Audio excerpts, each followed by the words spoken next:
me, son? Yeah. 20, you got some more in you. 21, yeah, get it again. Come on, we want to see it. Good, 22. Who's gonna carry the boats and the logs? That's you, buddy.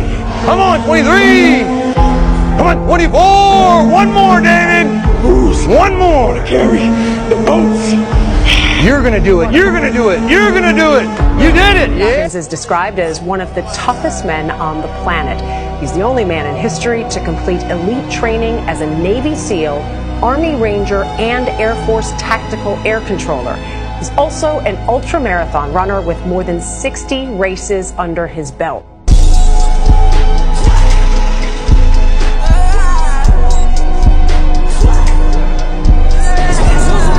When I was in Ranger school, my squad got spot checked. The Ranger instructor was looking for 3 items.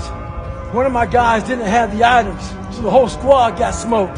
The RI was sitting there smoking us, and the more he smoked us, the more my squad looked around looking for someone to motivate him. The Ranger instructor shouted out, "I'm gonna bury you motherfuckers." So I saw that my squad needed some extra motivation. So I said, "Ain't no grave that can hold us down, motherfucker.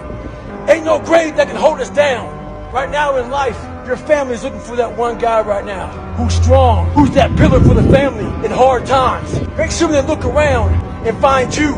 These are the times right now for you to step up. Be that guy that can take anything.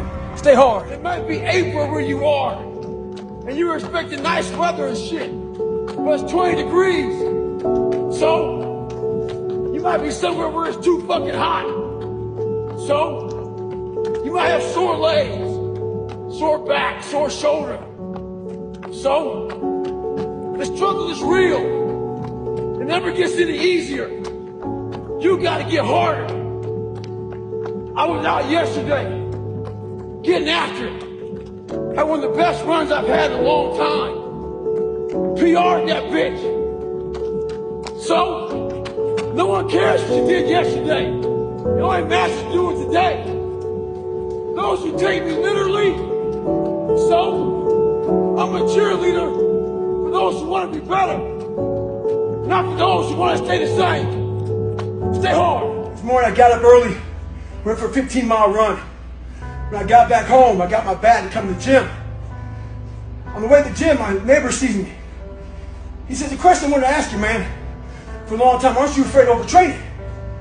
I never even thought about it. But it's funny getting a question about overtraining from a motherfucker who don't even fucking train. But that said, I never thought about it.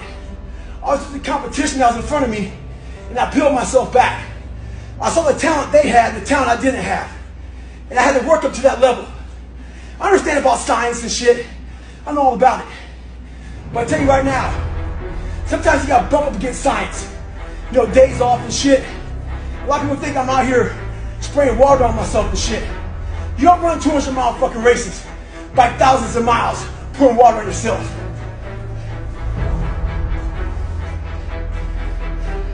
Stay hard. I heard the pull-up record was 4,020 pull-ups, and I was talking about breaking this record. People are like, "Oh my God." I went right to a pen and paper. Like, "What are you doing?" I'm doing the math, man. I'm open-minded to the fact that, okay, if I do 5 pull-ups in a minute for so many hours, I can get so many pull-ups in. How much time do I have to rest? I was breaking the math down. You have to be open-minded to the possibilities that I can do this. Once you shut your mind down to the possibility that it can be achieved, there's no way to change that shit, man. Yeah, but you don't understand my life, David. Yeah, I do. So that's the thing about it. I get that mentality. I once had that mentality that no one understands what the fuck I'm going through. And if you keep that mentality, you're going to stay in the same exact spot that you're in. You're never alone. Everybody's going through shit. So when people get this mentality of like, "You don't understand me," you can throw a fucking rock to someone that can understand you if they're willing to break themselves down and stop hiding. A lot of people understand you. Say that nothing's impossible. Shit, I even said that nothing's impossible several times in my life. I lied. There's a lot of things that are impossible for you to do. But what happens is, when we come across something that's very hard, and we try it once or maybe twice, we then say, "We're done, we can't do it anymore." Before you say something's impossible, do it and do it and do it to a level that people think that you might be fucking crazy until you say it's impossible. I'm tied up, hands and feet. I fucking hate the water. I sink like a fucking rock. But this is the one thing that almost stopped me from feeling my dreams.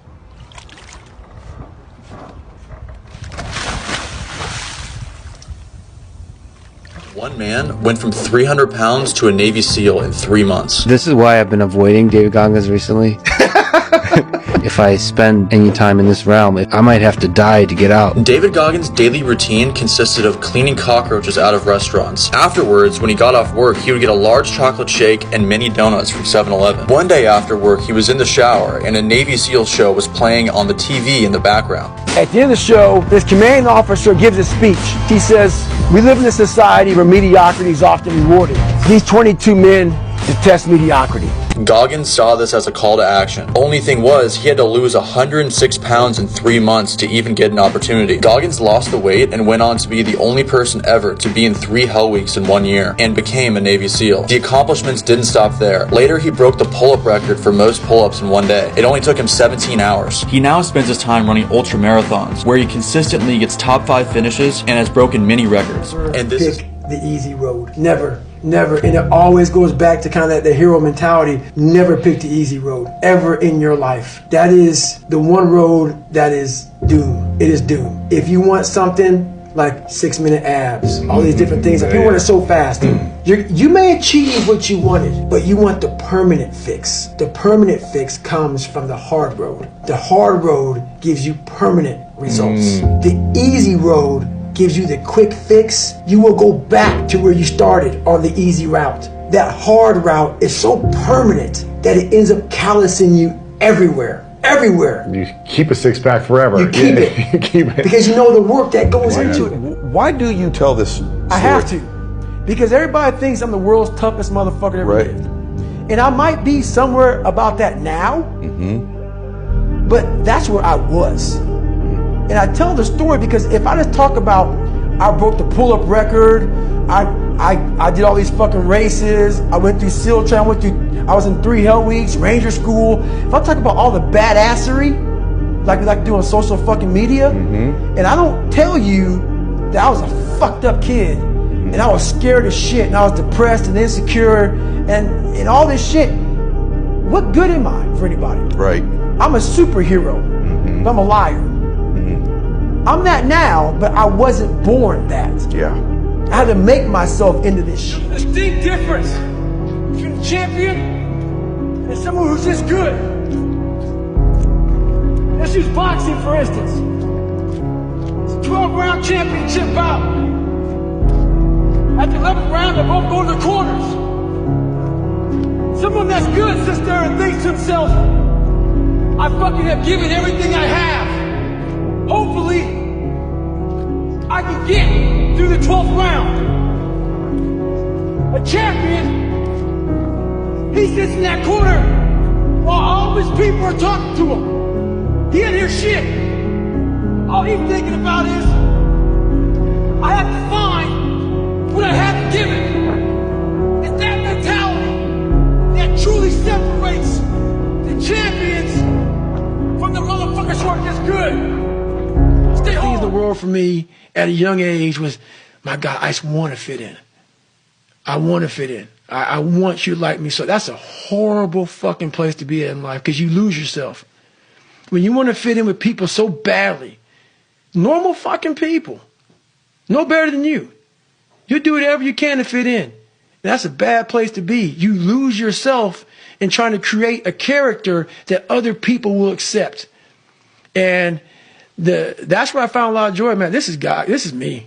I speak in the third person. I'm fucked up. I got some shit going on. I'm still working on myself.